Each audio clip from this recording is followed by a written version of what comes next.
انسان اللہ کی تخلیق کا شاہکار ہے، اور اللہ تعالیٰ نے حضرت انسان کو باقی مخلوقات پر فضیلت اور عظمت عطا فرمائی۔ اس شرف و مجد اور مرتبے کا راز کیا ہے کہ اس کو باقی مخلوقات سے ممتاز کیا گیا۔ ہمارے مناطقہ انسان کے لیے فصل ممیز نطق کو مانتے ہیں، اس پہ تمام مناطقہ متفق ہیں۔ انسان اپنی جنس کے اعتبار سے تو حیوان ہے، وہ اپنے مشارکات سے ممتاز کیسے ہوا؟ وہ کون سا وصف تھا جس نے اس کو اس کے مشارکات سے ممتاز کر دیا؟ تو حضرات مناطقہ کے نزدیک وہ وصف جس کو منطقی زبان میں فصل ممیز کہتے ہیں، یعنی فاصلہ اور امتیاز پیدا کرنے والی وہ چیز، ما بہل امتیاز، جس سے امتیاز پیدا ہوا، تو وہ نطق ہے۔ اب نطق انسان کی صفت ہے جو اس کے ساتھ ہی خاص ہے اور باقیوں میں نہیں پائی جاتی، تو انسان کو اس کے جملہ مشارکات سے جس شے نے الگ کیا اور ممتاز کیا وہ نطق ہے۔ اب انسان اپنی جنس کے اعتبار سے حیوان تو ہے، لیکن اس کو حیوان نہیں کہا جاتا، اب اس کو انسان کہیں گے، اس لیے کہ اس کے ساتھ ایک فصل ممیز آ گئی۔ اب انسان کو اگر حیوان آپ کہیں گے تو وہ بگڑ جائے گا، ناراض ہو جائے گا کہ مجھے حیوان کیوں کہہ رہے ہیں، جبکہ اپنی ماہیت کے اعتبار سے یہ حیوان ہے۔ حیوان کہتے ہیں جس میں مادہ حیات ہو، جانور جس میں جان ہو، لیکن کسی شخص کو اگر جانور کہہ کے پکاریں تو اس کے چہرے پہ غصے کے آثار آپ دیکھیں گے، اس کی پیشانی پہ بل آ جائیں گے کہ مجھے آپ نے جانور کیوں کہا، حالانکہ کہنے والے نے غلط نہیں کہا، اس نے صحیح کہا۔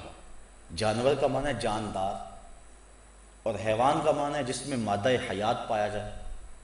تو جب انسان کے ساتھ فصل ممیز آ گئی تو اب وہ کہتے ہیں مجھے اب حیوان نہ کہو، اگر حیوان کہنا ہے ساتھ نطق کا لفظ ضرور لگاؤ، مجھے حیوان ناطق کہو، بالفاظ دیگر مجھے انسان کہو۔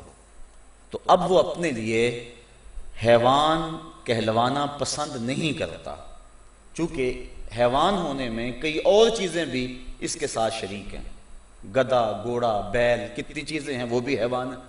تو جب اس کو حیوان کہا جائے گا تو یہ اپنی اس کے اندر توہین محسوس کرتا ہے، وہ کہتا ہے مجھے حیوان نہ کہو، بلکہ میرے ساتھ جو نطق کا لفظ لگ گیا ہے اس لاحقے کے ساتھ مجھے پکارو اور مجھے بولو۔ یہ ایک سادی سی بات ہے جس کو میں اور آپ سارے سمجھتے ہیں۔ میرا خیال ہے کہ اگر ہم اسی اصول کو اور اسی ضابطے کو اپنے ذہن میں رکھ لیں اور مقدس ہستیوں کے بارے میں اس دور کے اندر جو خیالات ہیں ان کو ہم دور کر سکتے ہیں، جس کے سبب سے فرقہ بندی اور گروہ بندی ہماری امت کے اندر پیدا ہوئی، جو ناسور ہے امت کے لیے۔ آقا کریم علیہ السلام نے ان گروہ بندیوں اور فرقہ بندیوں سے سخت بیزاری کا اظہار اور اعلان فرمایا۔ تو جب فصل ممیز لگ جائے تو کوئی نہیں چاہتا کہ مجھے میری اس جنس کے اعتبار سے پکارا جائے۔ اس کو مزید تھوڑا سا میں عام محاورے کی زبان میں اس بات کو آپ کے سامنے رکھ دیتا ہوں۔ سکول میں جو ہیڈ ماسٹر ہوتا ہے وہ بھی تو ماسٹر ہی ہوتا ہے، لیکن اگر اس کا تعارف ماسٹر کے طور پہ کروایا جائے تو وہ تعارف کروانے والے کی نیت کے کھوٹ کو بیان کرے گا کہ اس نے میرا تعارف ہیڈ ماسٹر ہونے کے حوالے سے کیوں نہیں کروایا؟ جبکہ ہیڈ ماسٹر بھی تو ماسٹر ہے، لیکن ایک اضافی شان ہے جو اس کے ساتھ آ گئی۔ اب جب اس کا تعارف کیا جائے گا تو اس کے تعارف میں اس کی اضافی خوبی کا تذکرہ ضرور ہوگا۔ انسان کے ساتھ نطق کی اضافی خوبی کا آ گئی جو باقی اس کے مشارکات میں نہیں تھی، تو جب انسان کا تعارف کیا جائے گا تو اس کو حیوان ناطق کہا جائے گا، مطلق حیوان یا جانور کہہ کے اس کو نہیں پکارا جائے گا۔ اب قرآن مجید اٹھائیے، اللہ تعالیٰ قرآن مجید میں ارشاد فرماتا ہے قل انما انا بشر مثلکم، اے محبوب تم فرما دو کہ میں تمہاری مثل بشر ہوں۔ تو بعض لوگوں نے یہیں رک کر کے اپنے عقیدے کو مرتب کر لیا اور نبی کا حوالہ صرف ایک بشر کے حوالے سے پیش کرنے کی جسارت کی، جبکہ اس کی فصل ممیز اسی آیت میں آگے موجود ہے، یوحا الیہ، میری طرف وحی بھی آتی ہے۔ اب جب وحی کا آنا یہ فصل ممیز لگ گیا تو اب نبی کا تعارف بشریت سے نہیں کروائیں گے، کیونکہ درمیان میں یوحا الیہ۔ اس کو مزید سادہ کر لیں، میں کہوں کہ میں بھی آپ کے ساتھ اس حال میں بیٹھا ہوں آپ جیسا ہوں، اور پھر ساتھ ہی کہہ دوں لیکن میں تو اسٹیج کے اوپر اونچی کرسی پہ بیٹھا ہوں، تو اس کا مطلب کیا ہے کہ میں حال میں بیٹھنے کی وجہ سے مماثلت اور مشابہت آپ سے رکھتا ہوں، ورنہ اس وقت جو وقتی حیات ہے، ویسے آپ مجھ سے اچھے ہیں، ایک مثال کے لیے میں سمجھا رہا ہوں، اس وقتی حیات کے اندر مجھے اہمیت حاصل ہے۔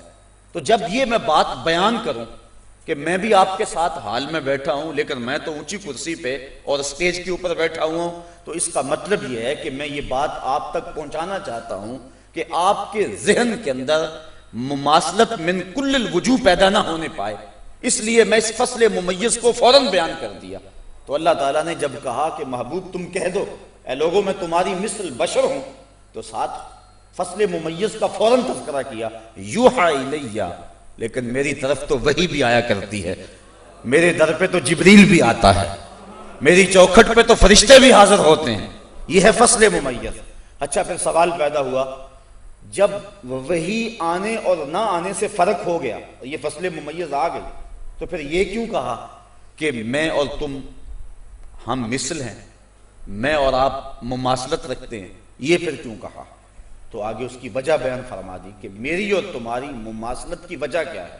کہا انما الہکم الہ واحد، کہ میرا اور تمہارا معبود ایک ہے، یعنی جس خدا کو تم پوجتے ہو اسی خدا کو میں پوجتا ہوں، تمہارا اور میرا معبود ایک ہے، ہمارے سر ایک مالک کی چوکھٹ پہ جھکتے ہیں، یہ ہے ہماری وجہ مماثلت، ورنہ میری طرف وحی آتی ہے تمہاری طرف وحی تو نہیں آتی۔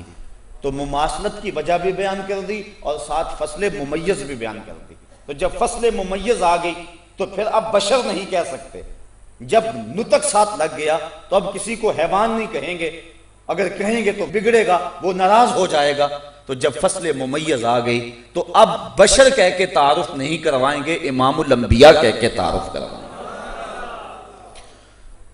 حضرت خطیب الاسلام علیہ رحمہ آپ یہاں ایک بڑی خوبصورت بات اپنے لہجے میں کہا کرتے تھے، میرا خیال ہے کہ یہ فنی گفتگو گھنٹوں مجھے اپنے موقف اور اپنی بات کو آپ تک پہنچانے میں لگیں گے، لیکن ان کے دو لفظوں سے میرا خیال ہے کہ سارا مسئلہ حل ہو جاتا ہے۔ وہ فرمایا کرتے تھے اپنی خطابت کے جوبن پہ آ کر کہ تمہیں حلیمہ کی بکریوں کے پیچھے پیچھے تو نظر آیا، سدرہ پر جبریل کے آگے آگے نظر کیوں نہیں آیا ہے؟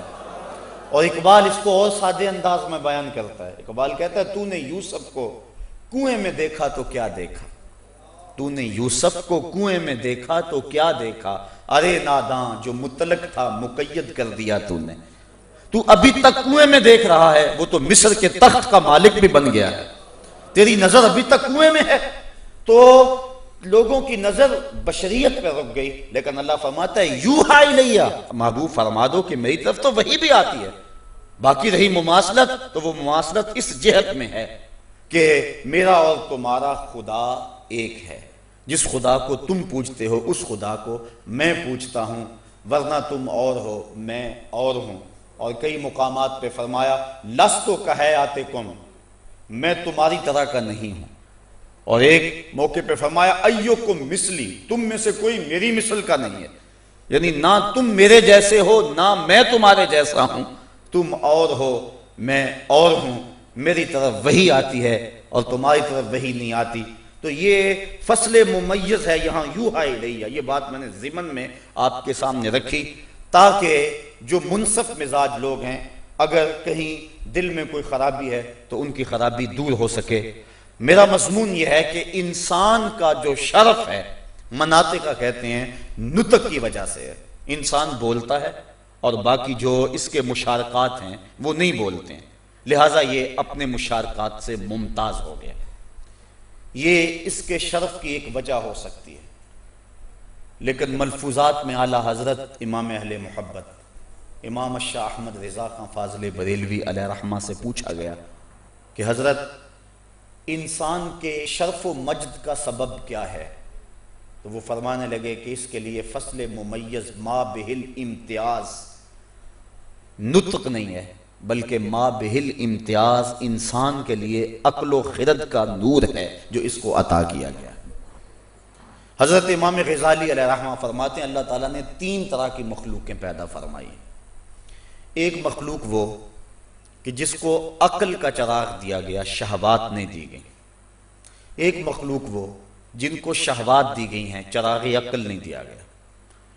اور تیسری مخلوق وہ ہے کہ جس کو شہوات کی آزمائش میں بھی ڈالا گیا اور اس کے ہاتھ میں چراغ عقل بھی دیا گیا۔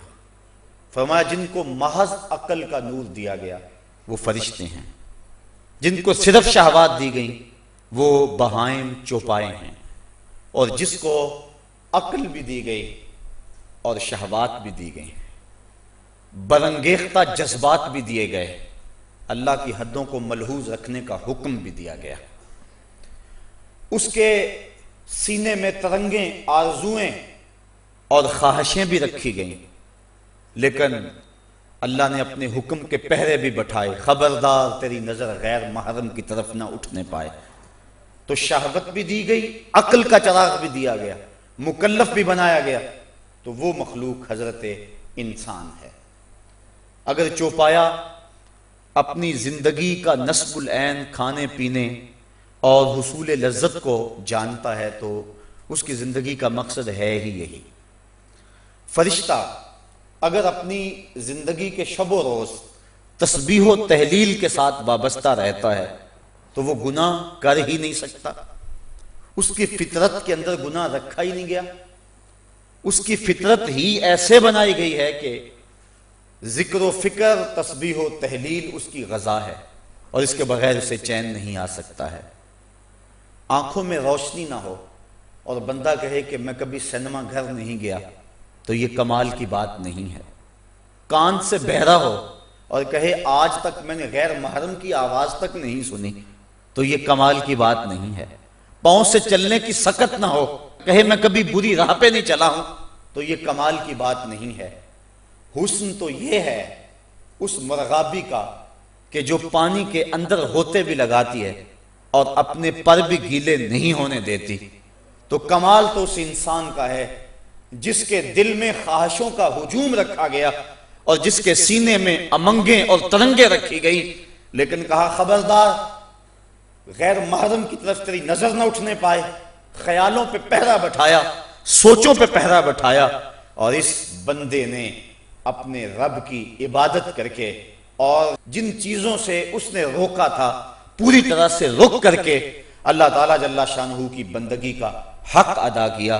تو یہ حضرت انسان ہے جو اس آزمائش کی بھٹی میں ڈالا گیا، اور اللہ تعالیٰ نے جو اس کو امتحان دیا، اس امتحان کے اندر اس مخلوق میں سے بہت سارے لوگ پورے نکلے۔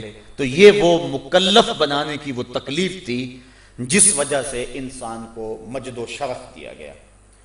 انسان کے کمال اور شرف کا ایک سبب اس کا علم ہے، اور یہ بات ذہن میں رکھیں کہ جب حضرت انسان کا تفوق فرشتوں پر ظاہر ہوا تو فرشتوں کو آدم علیہ السلام کے سامنے لاجواب بنایا گیا۔ قرآن مجید کے دامن میں یہ سارا واقعہ موجود ہے۔ جب اللہ تعالیٰ نے حضرت انسان کو اپنی نیابت کے لیے منتخب فرمایا تو فرشتوں سے کہا کہ میں زمین پہ اپنا نائب بنانے والا ہوں، تمہاری اس کے بارے میں کیا رائے ہے؟ تو فرشتوں نے عرض کی مالک وہ زمین پہ فساد کرے گا، شر کرے گا، خون ریزیاں کرے گا، کیونکہ فرشتے جانتے تھے کہ آگ، پانی، ہوا اور مٹی ان عناصر اربع کے مجموعے سے یہی توقع ہو سکتی ہے، کیونکہ یہ چاروں چیزیں آپس میں متضاد ہیں۔ پانی بجھاتا ہے، آگ بھڑکتی ہے، ہوا کا کام اڑانا ہے اور مٹی کا کام بیٹھنا ہے، اس میں عجز و انکساری ہے۔ تو یہ چار چیزوں کا مجموعہ جب ایک انسان تیار ہوگا تو ظاہر ہے اس کی فطرت کے اندر تضاد ہوگا، جس سے لڑائی بھی ہوگی، فساد بھی ہوگا، شر بھی پھیلے گا۔ تو انہوں نے کہا کہ مالک وہ تو فساد کرے گا، وہ تو شر پھیلائے گا، وہ تو تیرے حکموں کو توڑے گا۔ وَنَحْنُ نُسَبِّحُ بِحَمْدِكَ وَنُقَدِّسُ لَكَ، ہم تیری تسبیح بھی بولتے ہیں، تیری پاکی بھی بولتے ہیں، تیرے نام کے وظیفے بھی پڑھتے ہیں، تیری تسبیح و تحلیل بھی کرتے ہیں، تیری پاکی بھی بولتے ہیں۔ یہ فرشتوں نے کہا، انسان کی خامیاں گنوائیں اور اپنی خوبیاں بیان کی۔ گویا حضرت صاحب روح المعانی علامہ آلوسی شکری بغدادی علیہ رحمہ فرماتے ہیں اس کا مطلب یہ کہ فرشتوں نے استحقاق خلافت اپنے لیے ثابت کرنا چاہا۔ یہ الیکشن کا بھی ابھی دور گزرا ہے، تو ووٹ مانگنے کے دو طریقے ہیں۔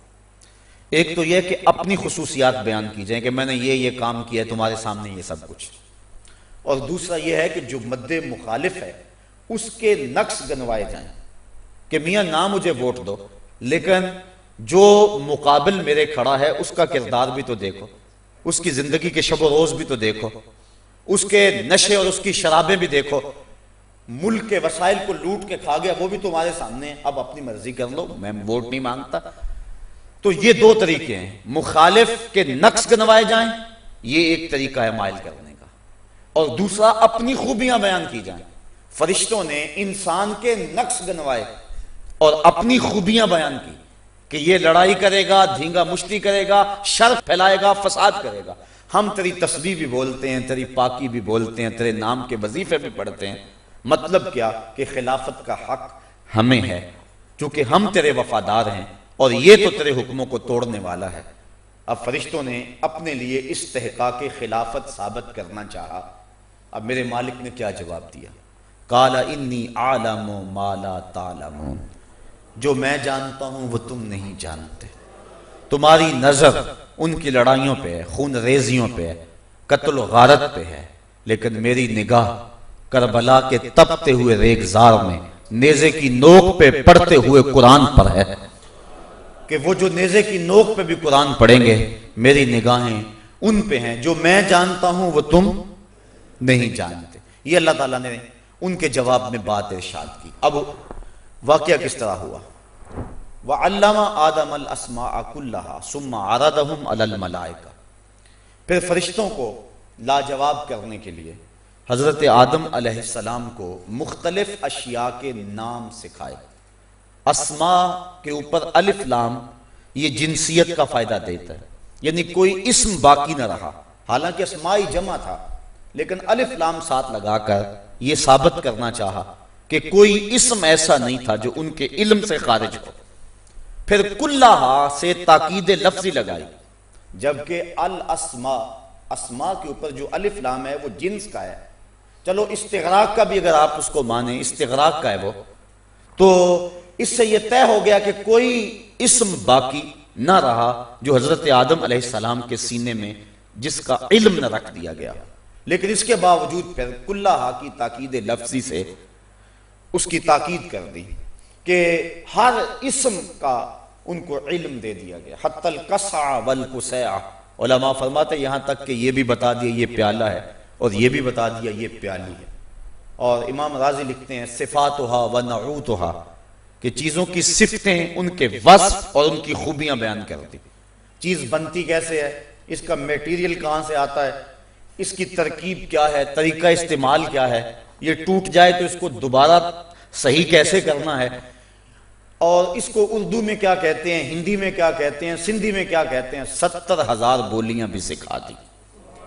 کوئی شے ایسی نہ تھی اسماء میں سے جو آدم علیہ السلام کے علم میں نہ ڈال دی گئی ہو۔ پھر ان اشیاء کو فرشتوں کے سامنے پیش کیا، کہا انبئونی باسماء ہؤلاء، مجھے ان چیزوں کے نام بتاؤ۔ اب ظاہر ہے فرشتے پڑھائے سکھائے نہیں گئے تھے، کہنے لگے کہ مالک ہم ان چیزوں کے نام نہیں بتا سکتے۔ بولے لا علم لنا الا ما علمتنا، ہمیں علم نہیں ہے، ہم تو وہی جانتے ہیں جو ہمیں سکھایا اور پڑھایا گیا۔ پھر ان چیزوں کو حضرت آدم علیہ السلام کے سامنے پیش کر کے کہا اے آدم ان چیزوں کے نام بتاؤ۔ اب وہ پڑھائے سکھائے گئے تھے، وہ ایک ایک چیز کا نام بتانے لگے۔ پھر فرمایا قال الم اقل لکم انی عالم غیب السماوات والارض وعالم ما تبدون وما کنتم تکتمون، میں نے کہا نہیں تھا جو میں جانتا ہوں وہ تم نہیں جانتے، میں تمہارے سینوں کی چھپی ہوئی باتوں کو بھی جانتا ہوں اور جو تم ظاہر کرتے ہو میں ان کو بھی جانتا ہوں۔ اب یہاں حضرت آدم علیہ السلام کا فرشتوں پر جو تفوق ثابت کیا وہ بذریعہ علم ثابت کیا، تو انسان کا شرف علم سے پھر قرار پایا، علم کی وجہ سے حضرت انسان کو ممتاز کیا۔ اور یہاں یہ بات بھی میں ضمناً عرض کر دینا چاہوں گا کہ ڈارون کے نظریے کا بھی قرآن مجید کی ان آیات سے بطلان ہو گیا۔ جس نے یورپ کے اندر اس نظریے کو خوب اچھالا اور دنیا کے بڑے بڑے دانشوروں نے اس نظریے کو قبول کیا کہ انسان پہلے بندر تھا اور اس کے بعد آہستہ آہستہ تہذیب پاتا گیا اور اب اس کی یہ موجودہ شکل ہے، اور یہ ارتقاء کا نظریہ ہے اس کا۔ ایک تو اقبال نے نظریہ ارتقاء پیش کیا والدہ مرحومہ کی یاد میں، جو کلیات اقبال مجموعہ اردو ہے، ایک اقبال کا نظریہ ارتقاء ہے، اور اس کا مطلب یہ ہے کہ ہر شے کی فطرت میں آگے بڑھنے کا جذبہ ہے، جو شے جہاں موجود ہے وہاں مطمئن نہیں ہوتی، وہ آگے بڑھنا چاہتا ہے، یہ ہے ایک ارتقاء کا نظریہ۔ لیکن جو ڈارون کا نظریہ ارتقاء ہے وہ یہ ہے کہ انسان ترقی کرتا گیا ہے اور یہاں تک پہنچا ہے، پہلے بندروں کی صورت میں موجود تھا۔ قرآن مجید کی ان آیات نے اس نظریے کا رد کیا کہ انسان بندروں سے مہذب ہو کر انسان نہیں بنا، بلکہ جب حضرت انسان کی تخلیق کی جانے لگی تھی تو فرشتوں کی پیشانیوں کو اس کے حضور سجدہ کروانے کے لیے پہلے ہی تیار کیا جا رہا، اس کا مجد و شرف پہلے دن سے ہی ظاہر تھا، اور فرشتوں کو حضرت آدم علیہ السلام کے سامنے جو ہے وہ عاجز کیا گیا، اور انسان کا مجد و شرف پہلے دن ہی ظاہر ہوا۔ انسان کا جو نقطہ آغاز ہے وہ بڑا متہم بشان ہے، اس لیے بندروں کی مہذب صورت نہیں بلکہ اللہ کی نیابت کا تاج حضرت انسان کے سر پہ رکھ دیا گیا۔ اب اللہ تعالیٰ نے فرمایا جو میں جانتا ہوں وہ تم نہیں جانتے۔ اس پہ دو ایک باتیں، دعویٰ یہ تھا جو میں جانتا ہوں وہ تم نہیں جانتے، اور دلیل کیا ہے؟ حضرت آدم علیہ السلام کے سامنے ایک چیز رکھی اور کہا اس کا نام بتاؤ، فرشتے اس چیز کا نام نہ بتا سکے، تو حضرت آدم علیہ السلام کو کہا ان چیزوں کا نام بتاؤ، انہوں نے فر بتا دیا، چونکہ وہ پڑھائے سکھائے گئے تھے، تو فرشتے لاجواب ہو گئے۔ اللہ تعالیٰ نے کہا جو میں جانتا ہوں وہ تم نہیں جانتے، دعویٰ یہ تھا جو میں جانتا ہوں وہ تم نہیں جانتے، اور دلیل کیا ہے کہ جو حضرت آدم علیہ السلام جان رہے ہیں وہ فرشتے نہیں جان رہے۔ دعویٰ اس نے اپنے علم کا کیا تھا، لیکن دلیل کہاں سے آئی؟ دعویٰ یہ تھا جو میں جانتا ہوں وہ تم نہیں جانتے، اور دلیل کیا ہے کہ حضرت آدم علیہ السلام بتلا رہے ہیں اور فرشتے نہیں جانتے، تو حضرت آدم علیہ السلام جو جان رہے ہیں وہ فرشتے نہیں جان رہے، دعویٰ اپنے علم کا اور دلیل حضرت آدم علیہ السلام سے۔ تو یہاں علماء فرماتے ہیں کہ حضرت آدم علیہ السلام اللہ کے علم کا مظہر بنے، یعنی علم اللہ کا ہی تھا لیکن ظاہر وجود آدم سے ہوا۔ مظہر کہتے ہیں جائے ظہور کو، جہاں سے کوئی شے ظاہر ہو، تو علم اللہ کا ہی تھا لیکن ظہور وجود آدم سے ہوا۔ میں کہوں میں مصور ہوں تو اب میرے قد کاٹ سے تو نہیں پتا چلے گا میں مصور ہوں، میرے کہنے سننے بولنے کے انداز سے پتا تو نہیں چلے گا میں مصور ہوں، تو کیسے بتاؤں گا کہ میں مصور ہوں؟ کاغذ کے ایک ٹکڑے کو لے کر اس کے اوپر کوئی پیکر تراشوں گا اور پھر آپ کے سامنے رکھوں گا، آپ کے واہ واہ حد ہو گئی، میں کہوں یہ میں نے بنایا، تو آپ اس کاغذ کو دیکھ کر مجھے مصور مانیں گے۔ میرا فن ظاہر ہوا کاغذ کے ٹکڑے پہ، تو کاغذ میرے فن کا مظہر ہوا، فن میرا ہے ظاہر کاغذ پہ ہوا، تو کاغذ میرے فن کا مظہر قرار پایا، تو کہا علم اللہ کا تھا ظاہر وجود آدم سے ہوا۔ اور حضرت شیخ محقق یہاں بڑی خوبصورت بات لکھ کے فرماتے ہیں سارے نبی اللہ کی صفات کے مظہر ہیں. اگر اس کا علم دیکھنا ہو جناب آدم کو دیکھ لو، اگر اس کا حلم دیکھنا ہو جناب ابراہیم کو دیکھ لو، اگر اس کا جلال دیکھنا ہو جناب موسیٰ کو دیکھ لو، اگر اس کا کمال دیکھنا ہو جناب عیسیٰ کو دیکھ لو، اگر اس کا جمال دیکھنا ہو جناب یوسف کو دیکھ لو. کہا اللہ کے سارے نبی اللہ کی صفات کے مظہر ہیں. اور پھر فرمایا میرا نبی اللہ کی ذات کا مظہر ہے. اس کی صفات دیکھنی ہو تو نبیوں کو دیکھ لو، اگر ذات دیکھنے کا شوق آ جائے تو کہا پھر محمد عربی کی ذات کو دیکھ لو. تو اللہ کی صفات کے بھی مظہر ہیں میرے آقا، اور اللہ کی ذات کے بھی مظہر ہیں. اس پہ کچھ مجمل سی گفتگو کل آپ سماعت کر چکے ہیں، وہ گھوڑے والی بات سے کہ حضور کو دیکھا اور خدا تک پہنچے، اس لیے اس کو دہرانے کی ضرورت نہیں. تو حضرت آدم علیہ السلام اللہ کے علم کا مظہر بنے تو انسان کا جو شرف ہے اور انسان کی جو عزت اور قدر و منزلت ہے وہ بذریعہ علم ثابت ہوئی. امام راضی علیہ رحمہ آپ تفسیر کبیر میں اسی آیت کریمہ کے تحت لکھتے ہیں، آپ فرماتے ہیں جب حضرت سلیمان علیہ السلام جا رہے تھے راستے میں چونٹی نے کہا جلدی جلدی اپنی بلوں میں داخل ہو جا.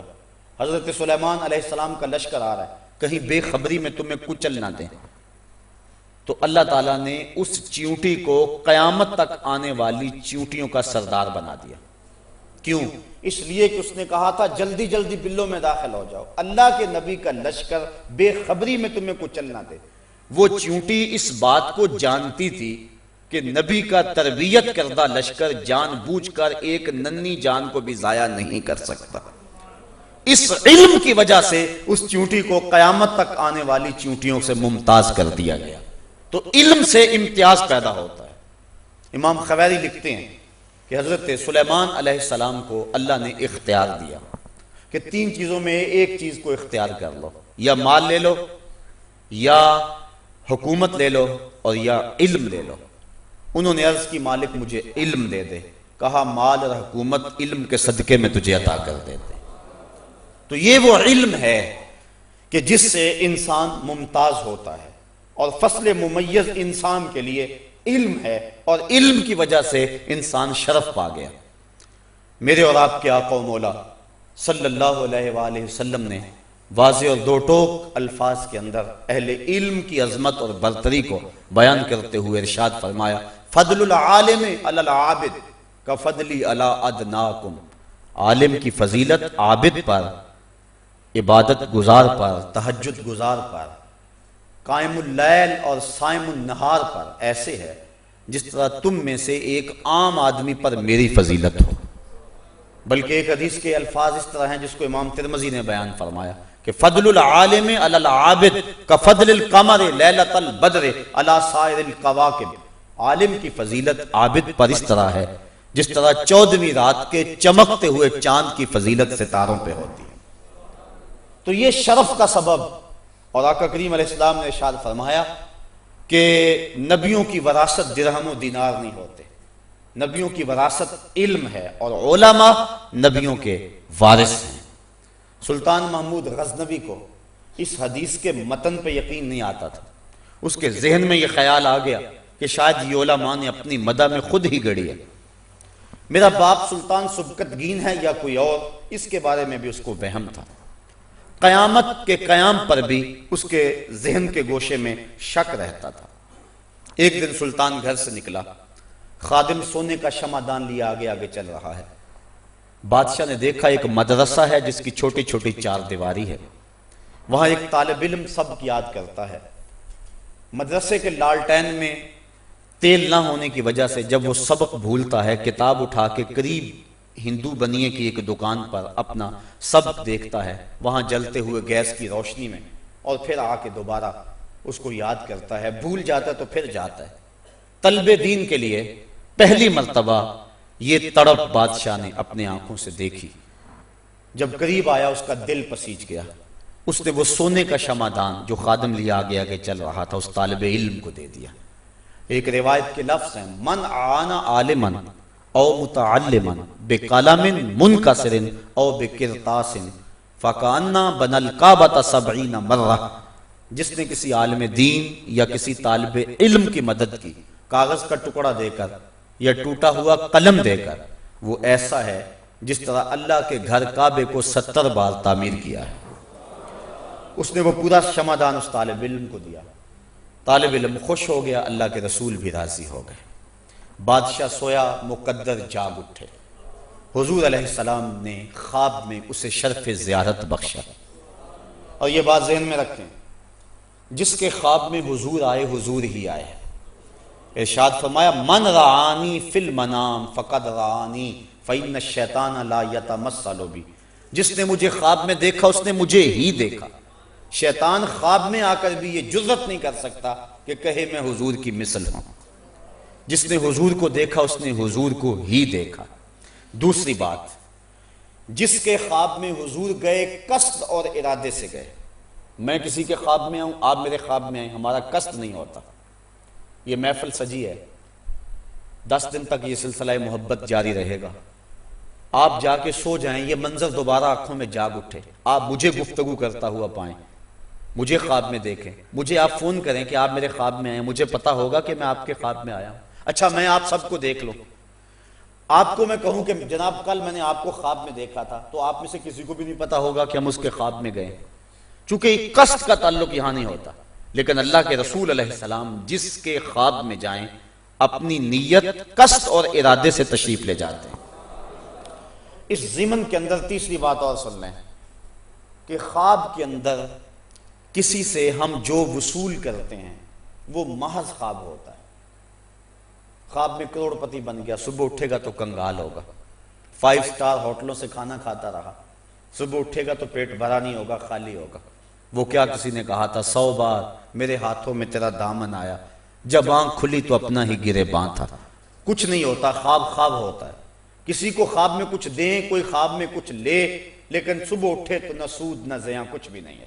لیکن اللہ کے محبوب علیہ السلام خواب میں اگر کسی کو کچھ عطا کریں تو وہ محض خواب نہیں ہوتا، حقیقت ہوتی ہے۔ نہیں تو امام بوسیری سے پوچھ لو، رات چادر ملتی ہے، صبح اٹھتے ہیں تو کندھوں پہ موجود ہوتی ہے۔ حضور اگر کسی کو عطا کر دیں تو وہ حقیقت میں عطا فرماتے ہیں۔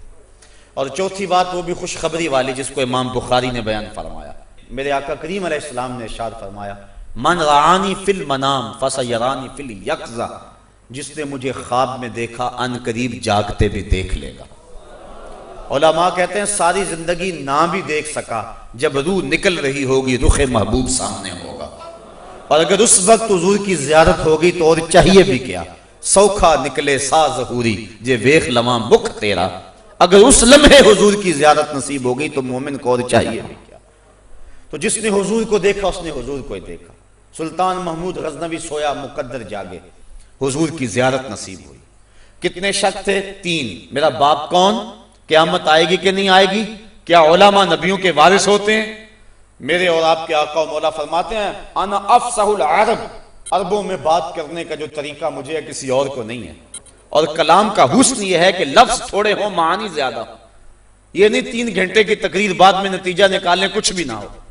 یہ حسن ہے، بلاغت ہے کلام کی کہ تھوڑے لفظوں میں مفہوم زیادہ بیان کیا جائے۔ اور یہ حضور کو جو ملکہ حاصل تھا وہ کسی اور کو حاصل نہیں رہا ہے۔ سلطان سویا، مقدر جاگے، آقا کریم خواب میں شرف زیارت بخشا اور مسکراتے ہوئے فرمایا اے سبکتگین کے بیٹے محمود، آج تو نے میرے ایک وارث کی قدر کی ہے، کل قیامت کو میں تیری شفاعت کروں گا۔ حضور نے 3 شک بھی دور کی اور جنت کی بشارت بھی عطا فرمائی۔ تو یہ علماء ہیں کہ جن علماء کو اللہ کے محبوب علیہ السلام نے اپنا وارث قرار دیا، اور حضور نے اپنی امت کو وصیت کی کہ صبح اس حال میں کر کہ تو عالم ہو، یا پھر علم سیکھنے والا ہو، یا پھر علماء کی باتوں کو سننے والا ہو، اور اگر یہ بھی نہیں ہے تو ان کے ساتھ محبت کرنے والا ہو۔ اور آگے فرمایا وَلَا تَكُنِ الْخَامِسْ فَتُحْلَكْ، 5واں نہ بننا، ہلاک ہو جائے گا۔ ان 4 میں سے ایک بن جا، یا خود عالم بن جا، یا علم سیکھنے والا بن جا، یا علماء کی گفتگو کو سننے والا بن جا، یہ نہیں تو علماء سے محبت کرنے والا بن جا۔ کہا کہ پانچواں نہیں بننا۔ تو یہ ہے شرف اہل علم کا، اور میرے اور آپ کے آقا و مولا فرماتے ہیں جو اہل علم ہیں ان کے لیے کائنات کی ہر شے دعا کرتی ہے، حتی الحیتان فی البحر، یہاں تک کہ سمندر کی مچھلیاں بھی علماء کی زندگی کی دعا مانگتی ہیں، اس لیے کہ وہ جانتی ہیں کہ جب علماء اٹھا لیے جائیں گے تو قیامت بپا ہو جائے گی۔ تو علم وہ شرف ہے جس کی وجہ سے انسان ممتاز ہوتا ہے، اس لیے ہمیں اسلام نے علم کی ترغیب دی۔ اسلام کی پہلی وحی جو حضور پہ نازل ہوئی وہ اقرا پڑھنے کے بارے میں تھی۔ اگر میں کہوں کہ اسلام دین علم ہے تو یہ بات غلط نہیں ہوگی، اور میرے اور آپ کے آقا و مولا نے اس پہ فخر کرتے ہوئے ارشاد فرمایا انما بعثت معلما، لوگو میں معلم بنا کر مبعوث کیا گیا۔ تو اس بات پر حضور کو فخر رہا ہے۔ تو علم کی گزرگاہوں پہ جو اپنی زندگی گزار دیتے ہیں وہ لوگ خوش نصیب ہیں، اور اسلام نے ہمیں اس بات کا خوگر بنایا کہ تم علم کو تلاش کرو، اگر اس کے لیے تمہیں چین بھی جانا پڑے تو اس سے بھی گریز نہ کرو۔ اور پھر علم کس کے لیے، علم حاصل کیوں کرنا ہے؟ حصول علم کا مقصد معرفت الہی ہے، تہذیب نفس ہے، اپنے اندر کے روح ختم کرنے ہیں۔ اگر کوئی شخص اس لیے علم حاصل کرتا ہے تو پھر اس کا علم اس کے لیے نافع ہے، لیکن اگر اس کا مقصد یہ نہیں ہے بلکہ حصول زر ہے، یا اس کا مقصد لوگوں کے اندر اپنی علمی برتری کو بیان کرنا ہے، لوگوں کی توجہ اپنی جانب مبذول کرنا ہے، تو وہ معاشرے کا بدترین شخص ہے۔ بلکہ میرے اور آپ کے آقا و مولا نے فرمایا کہ میری امت کے بہترین لوگ بھی علماء ہیں، اور میری امت کے بدترین لوگ بھی علماء ہیں۔ بہترین لوگ تلاش کرو تو کسی اور شعبے میں نہیں ملیں گے، اہل علم میں ہی بہترین لوگ ملیں گے، لیکن اگر بدترین لوگوں کی تلاش میں نکلو تو وہ بھی اسی طبقے میں موجود ہوں گے۔ اس لیے وہ علم جو عمل کی راہوں کا بندے کو مسافر بنائے، اور عمل اس کو خلوص کی سمت لے جائے، اور خلوص اس کو خشیت الہی کا نور دے دے، تو وہ علم مومن کے لیے روشنی اور نور کا سبب ہے۔ اور ارشاد فرمایا انما یخشی اللہ من عبادہ العلماء، بے شک اللہ کے بندوں میں سے اس سے ڈرنے والے علماء ہی ہیں، وہ ہیں حقیقی لوگ جن کے دم سے کائنات کے اندر اجالے ہیں۔ اور یہ بات ذہن میں رہے کہ جو علم دل میں داخل ہوتا ہے تو اس کے نتائج انسان کے اعضاء و جوارح پہ ظاہر ہوتے ہیں۔ حضرت حاتم اصم ایک بزرگ ہوئے، وہ کہتے ہیں جب سے مجھے 4 چیزوں کا علم ہوا ہے میری زندگی کے روگ ہی ختم ہو گئے۔ جب سے مجھے اس بات کا علم ہوا ہے کہ میرا رزق مقدر ہے، اور جو لکھا ہے اس سے مجھے کم نہیں ملے گا نہ زیادہ ملے گا، تو کہا رزق کی تلاش میں جو میری پریشانی تھی وہ ختم ہو گئی۔ جب میرے مقدر میں جو لکھا ہے وہ مجھے مل کے رہے گا تو پھر مجھے حرام کی طرف جانے کی ضرورت نہیں ہے، بس میرے مقدر میں لکھے ہوئے رزق کو میں تلاش کرنے کے لیے جو ہے وہ معمول کی جو ہے وہ کارروائی کرتا ہوں۔ اور فرمایا جب سے مجھے یہ پتہ چلا ہے کہ ایک شے میری طلب میں لگی ہوئی ہے اور اس کے بغیر کوئی چارہ کار نہیں ہے، اس سے میں بھاگ نہیں سکتا، یعنی موت، تو میں نے اس کی تیاری شروع کر دی۔ اور کہا جب سے مجھے یہ پتہ چلا ہے کہ جو میرے حصے کے کام ہیں، فرائض ہیں، وہ میرے علاوہ کسی اور نے ادا نہیں کرنے، نماز میں نے پڑھنی ہے تو ادا ہونی ہے، زکوٰۃ میں نے دینی ہے تو ادا ہونی ہے، تو کہا میں اللہ کی نافرمانی سے بچ گیا۔ اور جب سے مجھے اس بات کا علم ہوا ہے کہ میرا مالک ہر لمحہ مجھے دیکھ رہا ہے، تو کہا پھر میں گناہ کرنے سے بچ گیا کہ کوئی جگہ تو ایسی نہیں ہے جو مالک کی نگاہوں میں نہ ہو۔ تو یہ علم فائدہ بخش ہوا جس سے زندگی کے اندر نکھار آ گیا۔ لیکن اگر علم بہت سارا ہے لیکن عمل ہی نہیں ہے تو اس علم کا کیا فائدہ؟ حضور علیہ السلام ارشاد فرماتے ہیں میں نے معراج کی رات کچھ لوگوں کو دیکھا کہ ان کی زبانیں لوہے کی کینچیوں سے کاٹی جا رہی تھی۔ میں نے جبریل کو پوچھا کہ یہ لوگ کون ہیں؟ تو جبریل امین نے کہا کہ حضور آپ کی امت کے یہ وہ علماء ہیں جو کہتے کچھ اور تھے، عمل ان کا کچھ اور تھا۔ تو اگر علم پہ عمل نہیں تو عمل وہ علم وبال ہے، اندھے کے ہاتھ میں چراغ ہے جس کو دیکھ کے لوگ اپنا راستہ تو سیدھا کر لیتے ہیں لیکن وہ اندھا ایک قدم بھی آگے نہیں چل سکتا۔ دیوار پہ لکھی ہوئی نصیحت ہے جس کو پڑھ کر لوگ اپنی راہیں ٹھیک کر لیتے ہیں لیکن دیوار اس پہ کوئی عمل نہیں کر سکتی۔ بلکہ ایک روایت میں آیا کہ وہ چراغ ہے جو لوگوں کو تو روشنی دیتا ہے لیکن خود جل رہا ہے، تو وہ عالم جو علم سے آری ہے اس کی صحبت سے کوسوں دور بھاگنا چاہیے۔ بلکہ امام راضی فرماتے ہیں الرجال اربعۃ، آدمی چار ہیں، رجل یدری و یدری انہ یدری فہو عالم فاتبعوہ، فرمایا ایک آدمی جو جانتا ہے اور یہ جانتا ہے کہ میں جانتا ہوں، اپنے علم کے تقاضوں سے بھی آگاہ ہے، فرمایا وہ عالم ہے، اس کی اتباع کرو، اس کی صحبت میں بیٹھو، تمہارے من میں اجالے ہو جائیں گے۔ فرمایا وَرَجُلٌ يَدْرِي وَلَا يَدْرِي أَنَّهُ يَدْرِي فَهُوَ مُسْتَرْشِدٌ فَأَرْشِدُوهُ، دوسرا وہ شخص ہے جو جانتا ہے لیکن اس کو یہ نہیں پتا کہ میں جانتا ہوں، تو کہا کہ وہ سویا ہوا، فَهُوَ نَائِمٌ فَأَيْقِظُوهُ، وہ سویا ہوا ہے اس کو جگا دو۔ اور تیسرا فرمایا وَرَجُلٌ لَا يَدْرِي وَيَدْرِي أَنَّهُ لَا يَدْرِي، اور ایک آدمی وہ ہے جو نہیں جانتا لیکن جانتا ہے کہ میرے پاس کچھ نہیں ہے، تو فَهُوَ مُسْتَرْشِدٌ فَأَرْشِدُوهُ، وہ راہ تلاش کر رہا ہے، اس کی مدد کرو، اس کو راستے پہ لگا دو۔ اور چوتھا شخص جس سے بچنے کی تاکید کی گئی، فرمایا وَرَجُلٌ لَا يَدْرِي وَلَا يَدْرِي أَنَّهُ لَا يَدْرِي، ایسا شخص کہ جو نہیں جانتا اور یہ بھی نہیں جانتا کہ میں نہیں جانتا ہوں، جاہل ہونے کے باوجود اپنی جہالت سے بھی جاہل ہے، فرمایا فَهُوَ شَيْطَانٌ فَاجْتَنِبُوهُ، وہ شیطان ہے، اس کی صحبت سے اجتناب کرو، کہیں ایسا نہ ہو کہ اس کی صحبت تمہیں جلا کے رکھ دے۔ بلکہ امام غازی اہل علم کو وصیت کرتے ہوئے فرماتے ہیں اے اہل علم، تم شبہ والی چیزوں میں نہ پڑنا، لوگ حرام چیزوں میں مبتلا ہو جائیں گے۔ اور آپ فرماتے ہیں اگر علماء مال حلال جمع کرنے لگ جائیں تو لوگ شبہ والا مال جمع کرنے لگ جائیں گے، اور اگر اہل علم شبہ والا مال جمع کرنے لگ جائیں گے تو لوگ حرام میں پڑ جائیں گے۔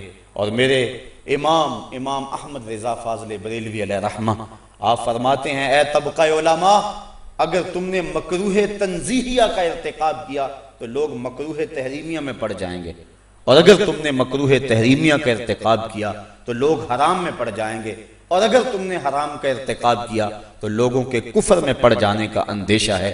اور پھر فرمایا اگر تم نے غیر موقدہ سنتیں چھوڑی تو لوگ موقدہ چھوڑ دیں گے، اور تم نے اگر موقدہ چھوڑی تو لوگ واجب چھوڑ دیں گے، اور اگر تم نے واجب چھوڑے تو لوگ فرض چھوڑ دیں گے، اور اگر تم سے فرض چھوٹ گئے تو لوگوں کے کفر میں مبتلا ہو جانے کا اندیشہ ہے۔ اس لیے وہ علماء جن کی صحبت تمہیں شک سے یقین کی طرف بلائے، ریا سے خلوص کی طرف بلائے، اور غفلت سے تمہیں یاد الہی کی طرف بلائے، ان لوگوں کی صحبت غنیمت جانو۔ علماء فرماتے ہیں کہ صحبتوں کے اثرات مرتب ہوتے ہیں۔ امام راضی نے ایک بڑی پیاری بات لکھی، آپ فرماتے ہیں من جالس مع ثمانیہ اصناف من الناس زادہ اللہ ثمانیہ اشیاء، جو 8 قسم کے لوگوں کے پاس بیٹھا اللہ اسے 8 قسم کی چیزیں عطا کرتا ہے۔ کون کون سی؟ من جالس مع الاغنیاء زادہ اللہ حب الدنیا والرغبہ فیہا، جو دولت مندوں کے پاس بیٹھنا اٹھنا شروع کر دیتا ہے اس کے دل میں دنیا کی محبت اور رغبت پیدا ہو جاتی ہے، کیونکہ ہر وقت دولت کی باتیں ہونی ہیں تو اس کی آرزو اور اس کی تمنا بھی ایسے ہی پروان چڑھے گی۔ اور فرمایا فمن جلس مع الفقراء جعل اللہ لہ الشکر والرضا بقسمت اللہ، اور جو فقیروں کے پاس بیٹھنے لگا اس کو 2 چیزیں ملیں گی، ایک شکر کی دولت مل جائے گی، ایک اللہ کی تقسیم پہ راضی ہو جانا نصیب ہو جائے گا۔ اور بندہ اللہ کی تقسیم پہ راضی ہو جائے تو زندگی کے دکھ ختم نہیں ہو جاتے۔ واصف علی واصف نے بڑی خوبصورت بات کہی تھی، اس نے کہا اپنی مرضی اور اللہ کی مرضی میں فرق کا نام غم ہے، اپنی مرضی میں اور اللہ کی مرضی میں فرق کا نام غم ہے، اور اگر اپنی مرضی کو اس کی مرضی میں فنا کر دو تو پھر غم کہاں رہے گا۔ جے سونا میرے دکھ وچ راضی تے میں سکھ نو چلے ڈاواں، تو پھر دکھ تو ویسے ختم ہو جاتا ہے۔ اور پھر میاں محمد بخش عارف کھڑی رومی کشمیر کی زبان میں بندہ یوں بولتا ہے کہ دکھ ہمیشہ سکھ کدائیں تے دکھاں تو سکھ وارے، دکھ قبول محمد بخشا راضی رہن پیارے۔ تو پھر انسان دکھوں میں بھی اس کی رضا کو حاصل کر لیتا ہے۔ تو کہا فقراء کے پاس بیٹھو گے تو تمہیں اللہ کی تقسیم پہ راضی ہونا نصیب ہو جائے گا۔ ومن جلس مع السلطان زادہ اللہ القسوہ والکبر، جو بادشاہوں اور حکمرانوں کی صحبت میں بیٹھنے لگا دو مصیبتیں اس پہ نازل ہوں گی، ایک دل سخت ہو جائے گا، ایک تکبر پیدا ہو جائے گا۔ اللہ دل کو سختی سے محفوظ فرمائے۔ اور آگے فرمایا کہ من جالسا مان نساء زادہ اللہ الجہل والشہوہ، جو عورتوں کے ساتھ بیٹھنے اٹھنے لگا اس کی طبیعت کے اندر جہالت اور شہوت غالب آ جائے گی۔ اسی طرح جو بچوں کے ساتھ بیٹھنے لگا لہو و لعب اور مزاح پیدا ہو جائے گا تربیت میں، اور جو فاسقوں کے پاس بیٹھا گناہ پر جرأت پیدا ہو جائے گی اور توبہ میں تاخیر ہو جائے گی، اور جو صالحین کے پاس بیٹھا تو اطاعت میں رغبت پیدا ہو جائے گی۔ ومن جلس مع العلماء، اور جو علماء کی صحبت میں بیٹھا ایک تقوی کا نور نصیب ہوگا، دوسرا علم میں اضافہ ہو جائے گا۔ اس لیے ہمیں اسلام نے علم کی طرف بلایا، اور عالم ہی دھرتی کا زیور ہیں اور ان کے دم سے ہی کائنات کے اندر اجالے ہیں۔ تو انسان کا جو شرف و مجد ہے وہ باقی مخلوقات سے اس کو جو امتیاز دیا گیا ہے وہ وجہ علم دیا گیا ہے، اور جتنی تاکید علم حاصل کرنے کی اسلام نے کی ہے، اسلام کے علاوہ کوئی دین نہیں جس نے اتنی تاکید کی ہو۔ آئیے میں اور آپ اپنے سینے کو علم کے نور سے منور کریں، اور علم کے حصول کے جتنے بھی ذرائع ہیں وہ اختیار کر کے اپنے من کی روشنیوں کا ساماں کرے۔ حضرت علی المرتضیٰ فرماتے ہیں ردینا بالقسمت الجبار لنا العلم وللجہال مالو، ہم اللہ کی تقسیم پہ راضی ہو گئے، اس نے ہمیں علم دے دیا اور جاہلوں کو مال دے دیا۔ تو علم وہ دولت ہے جس سے انسان باقی مخلوقات سے حتیٰ کہ فرشتوں سے بھی ممتاز ہوتا ہے۔ تو علم کی بنیاد پر انسان کو عروج دیا گیا، اور یہی شرف انسانیت کا راز ہے۔ لیکن ایک آخری بات جو میری ساری گفتگو کی جان ہوگی، انسان کے شرف و مجد کا راز نطق بھی ہے، عقل کا چراغ بھی ہے، علم بھی ہے۔ اور فرشتوں کی جبین نیاز حضرت آدم علیہ السلام کے سامنے اس لیے جھکی کہ ان کے سینے میں وہ علم تھا جو فرشتوں کو نہیں دیا گیا تھا۔ لیکن یہاں ایک بڑی پیاری بات حضرت قاضی ثناء اللہ پانی پتی تفسیر مظہری میں لکھ گئے، فرماتے ہیں کہ فرشتوں نے جو حضرت آدم علیہ السلام کو جو سجدہ کیا تھا اس کی یہ وجہ تھی کہ ان کے سینے میں علم تھا، لیکن فرمایا ایک اور بات بھی تھی، توجہ چاہوں گا۔ فرماتے ہیں کہ جو فرشتوں کی جبین نیاز کو حضرت آدم علیہ السلام کے سامنے جھکایا گیا اور حضرت آدم علیہ السلام کو فرشتوں نے سجدہ کیا اور ان کا تفوق ظاہر ہوا، فرمایا اس کی ایک اور وجہ بھی تھی۔ ایک وجہ تو یہ کہ ان کے سینے میں وہ علم تھا جو فرشتوں کے سینوں میں نہیں تھا۔ دوسری وجہ فرماتے ہیں کانا فی جبہتہ نور محمد صلی اللہ علیہ وسلم، کہا اس لیے سجدہ کروایا گیا کہ حضرت آدم کی پیشانی میں محمد عربی کا نور رکھا گیا تھا، اس نور کی وجہ سے حضرت آدم فرشتوں سے ممتاز ہوئے۔ اور اگر میں یہ بات کہوں تو غلط نہیں ہوگی کہ انسان کے شرف و مجد کے اور شرف آدمیت کا راز علم بھی ہے، نطق بھی ہے، عقل بھی ہے، اس کو مکلف جو ٹھہرایا گیا ہے وہ بھی ہے، اللہ کی جو امانت اس نے اپنے سینے میں رکھی وہ بھی، اور محبت کا جو جوہر اس کے سینے میں رکھا وہ بھی اس کے شرف کا سبب ہے۔ لیکن میں کہوں گا انسانیت کا قافلہ بھٹکتا رہتا اور اسے کوئی نہ پوچھتا، اسے ساری عزت محمد عربی کے صدقے سے عطا کی گئی، سارے مجد و شرف اس کو حضور کے دم سے عطا کیے گئے۔ اگر حضور نہ ہوتے تو قافلہ انسانیت یوں وقار نہ پاتا، تو سارا وقار اور ساری عزتیں اور انسانیت کو جو عروج دیا گیا ہے وہ یہ ہے کہ انسانیت کے دامن کے اندر وہ گوہر آبدار ہے، وہ عظیم المرتبت ہستی ہے کہ نہ آسمان کے پاس وہ ہستی موجود ہے، نہ کائنات کی کسی اور جہت اور سمت میں جو ہے وہ دولت موجود ہے، نہ کسی جنس اور نوع میں وہ ہستی موجود ہے۔ تو وہ نوع انسانیت کو وہ ہستی نصیب ہو گئی جس کے وجہ سے انسانیت تمام کائنات سے ممتاز اور ممیز ہو گئی۔ تو جس نبی کے صدقے سے ہمیں عزتیں اور شرافتیں ملی اس مصطفیٰ جان رحمت پہ لاکھوں سلام۔ وآخر دعوانا ان الحمدللہ رب العالمین۔